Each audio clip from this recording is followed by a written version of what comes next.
Petrus yang hebat sekaligus rapuh. Lalu Yesus berpaling dan memandang Petrus. Petrus pun teringat akan perkataan Yesus bahwa Dia berkata kepadanya, "Sebelum ayam jantan berkokok hari ini, kamu sudah menyangkali aku sebanyak 3 kali." Kemudian Petrus keluar dan menangis dengan amat sedih. Lukas 22 ayat 61 dan 62. Pengalaman rohani yang hebat tidak menjamin seseorang untuk selalu kuat berdiri di atas. Ketika ujian yang hebat datang, maka tampaklah ia dapat goyah dan bahkan menyangkali Tuhannya. Itulah Petrus, murid Yesus yang kerap kali mendampingi Yesus dalam pengalaman-pengalaman rohani yang luar biasa yang tidak dimiliki oleh murid-murid lainnya.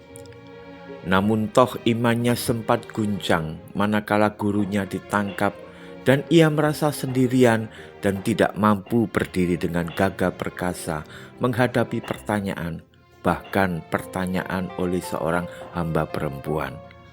Ia menyangkali gurunya 3 kali sebelum ayam berkokok, tepat seperti perkataan Tuhan Yesus sebelumnya. Namun setelah penyangkalan itu, Yesus berpaling dan memandang kepadanya. Ini bukan pandangan biasa, tapi pandangan yang mengingatkan bahwa Yesus telah memperingatkan sebelumnya.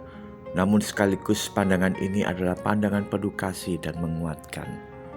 Respons Petrus adalah dia menangis dengan terseduh-seduh dan penuh penyesalan dan pertobatan. Dalam sebuah kesempatan setelah kebangkitan Kristus, maka Yesus menanyakan pertanyaan sampai 3 kali. "Simon, anak Yohanes, apakah engkau mengasihi aku?" Yohanes 21.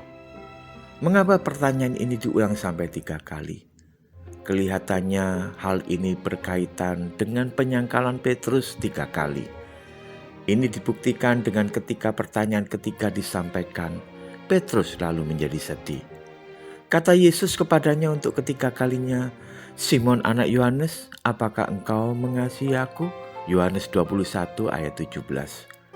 Maka sedih hati Petrus karena Yesus berkata untuk ketiga kalinya, "Apakah engkau mengasihi aku?"